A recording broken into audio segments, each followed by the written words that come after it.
هذا مدخل وادي الديسة في منطقة تبوك. زي ما انتم شايفين مزارع على يمينك وعلى يسارك، ما شاء الله تبارك الله. طبعا حتى المانجا يزرع هنا، يعني المانجا والطماطم والحمضيات. طبعا في خدمات بقايل زي ما انتم شايفين على يمينك وعلى يسارك، أكثر من بقالة شفت. راعي الشاص. طبعا الوادي ذا زرته تقريبا والله يا جماعة كثير، ما أدري بكم، لكن ما كنت أوثق ولا كنت أصور ولا كنت، عشان كذا هذه أول مرة أصوره كامل يعني. يا ما شاء الله يا ما شاء الله، استمتعوا بهذه المناظر. طبعا أنا أعرف في أشخاص كثير ما يستمتع بمنظر الجبال، طبعا في الصور يختلف عن الطبيعة، الطبيعة أجمل، تحس بعظمة الخالق سبحانه. عن وادي الديسة غني عن التعريف. أنا مو جاي والله عشان أمدح ولا أقول الوادي ذا كويس مو كويس ناقص خدمات. الوادي ذا غني عن التعريف ومعروف، كثير من المشاهير جو صوروا فيه وأبدعوا فيه صراحة. أنا ما بكون الأفضل يعني، لكن يمكن تغطيته تكون مختلفة عنهم بحاجة بسيطة يعني، لكن كل واحد يصور بطريقته يعني. ما شاء الله تبارك الله. أنا حبيت إني أصور الطريق كامل عشان الناس تعرف جمال هذا الموضوع. أغلب الصور اللي تجينا والمقاطع اللي تجينا في بطن الوادي مباشرة، احنا لسه ما دخلنا الوادي، تقريبا باقي مسافة بسيطة وراح ندخل الوادي إن شاء الله. الوادي طبعا بدايته أي سيارة تدخل وبعدين لا والله لازم سيارة دبل.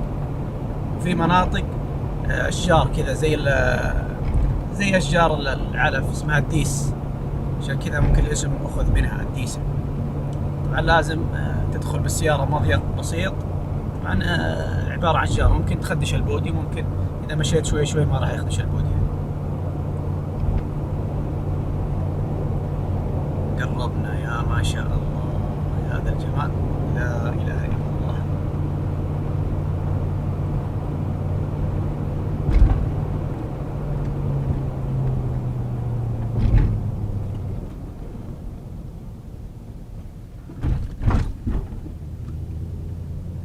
ما شاء الله تبارك الله، وصلنا الديسة.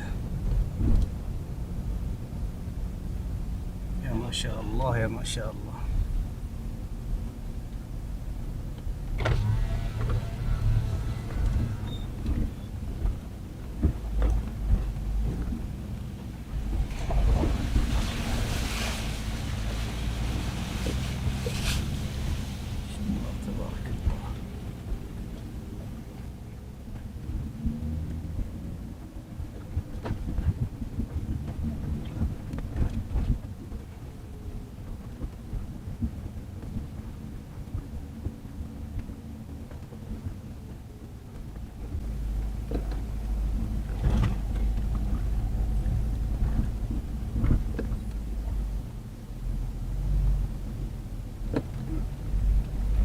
السلام عليكم.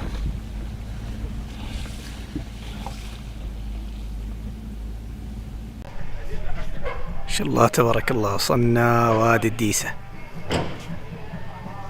طبعا اللي ما عنده سيارة جيب تلقون الخدمات هنا يوصلوا لك، لكن ما أدري والله كم بستفسر منهم، في أكثر من جيب يعني. طبعا هذا منبع الماء سبحان الله من الجبل ويمشي داخل الوادي. طبعا في أكثر من منبع، راح أصور لكم اللي شفته. ما شاء الله تبارك الله، ما شاء الله تبارك الله. خدمات يعني يوفرون الخدمات، اللي ما عنده سيارة دبل يخدمونه. طبعا سألت الأخ هذا، طبعا هي شركة دادان لهم حساب في تويتر، يأخذون على الجولة 200 ريال سواء شخص أو 4، سيارة تشيل 4 أشخاص وفي أكثر من سيارة.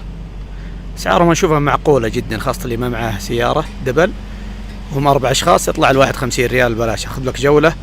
وفي منطقة يقول هناك يريحون فيها ويسوي لك فعاليات، لكن ما أعلم إيش الفعاليات بالضبط، فأنا داخل جوا إن شاء الله وبنشوف إذا كان في فعاليات قدام ولا. قبل شيء كان مركب أجانب، يعني حاجة جميلة صراحة إنهم يهتمون، هذا شيء جميل صراحة.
نشف.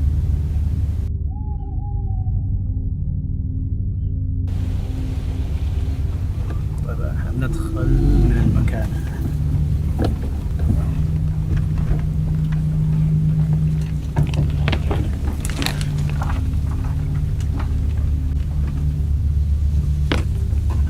هذا الديس.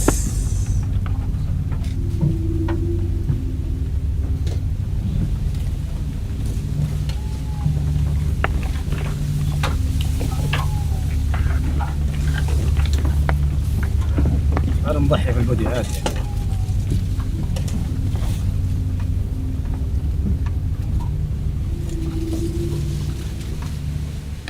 غماء وإن كان تبقى خضار، والطريق ممتع والمكان ممتع والناس يعني هنا ما شاء الله تبارك الله كلها سعيدة.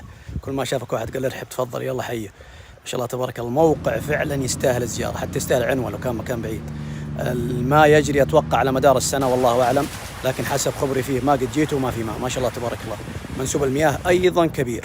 فوادي الديسة والله العظيم لا يفوتكم. جميع المناظر اللي تشوفونها ما شاء الله تبارك الله قمة في الروعة على الطبيعة، ما بالك في التصوير. يعني بعض الناس يقولوا في التصوير يمكن مو حلو، أو على الطبيعة أجمل بمراحل صراحة. ما شاء الله تبارك الله. استمتعت بهذه الزيارة، ومع اني اعرف الوادي وتضاريسه كامله، لكن الحمد لله الزياره هذه انا استمتعت فيها جدا. ونقلت لكم ان شاء الله صوره طيبه عن وادي الديسه لعلكم تستمتعون وانتم تشاهدون الفيديو. ولا تحرمونا من الدعم باللايك والاشتراك. الجبال يعني متحوطه الوادي بالكامل، يعني راح تستمتع بالظل. اللي يبغى الظل هذا تتكلم في الصيف. في الشتاء الان الناس تبحث عن الشمس في مواقع معينه فقط فيها شمس، لكنها كلها تستمتع فيها. وانك تشب نار وتتدفى يعني جنب النار او تولي حطب، مع انه يمكن احتمال مخالف انا ما اقدر اقول، لكن جيب لك منقل افضل عشان ما يخالفونك بخصوص النار وشبة النار، لان صار عليها مخالفات. انا والله ما ودي اقول لك تعال شب نار في الاخير تقول ابراهيم انا ماني جهه مسؤوله، لكن جيب منقل هذا ما حد يخالفك نهائيا. شب فيه ان شاء الله من هنا للصبح. فالظل موجود والشمس موجوده، لكن حاليا لازم تجيب ملابس شتويه دافيه جدا. وانا نصيحه من اخ حد الوادي ذا المغرب بعد المغرب يطلع، لا تجلس فيه نهائيا. انا ما انصح فيه بالجلوس بعد المغرب ولا المبيت نهائيا، لان الله اعلم يعني حسب ما سمعت ان فيه ذئاب او سباع هنا، لكن بالاصح ذئاب يعني. ولا قدرت اطبخ والله من الاجواء البارده والعواصف، والله العظيم اليومين اكل اللي في الطريق. واحيانا انت عارف زي ما انتم عارفين المطاعم مقفله، ومساله انك تاخذ وجبه وتجلس هذه برضو معاناه. ناخذ وجبات خفيفه يعني لو زين بوفيه اذا لقيت سندويشت، لكن الاجواء والله ما تساعد نطبخ. شكلي برجع عزبة الديره. الثلاجه زي ما هي مليانه. شريت خبز والله يا جماعه اني ما قدرت اكله من الاجواء صراحه. طبعا على اني اطبخ معلبات يعني فول ولا عدس ولا بزالي ولا بيض ولا اي شيء، كل شيء معي كل شيء معي، لكن الله سبحانه وتعالى ما كتب اني اطبخ. حتى الدجاج معي. طبعا اللحم ما اخذت دجاج فقط، و ترجع زي ما هي الديره. الله يوفقنا وإياكم.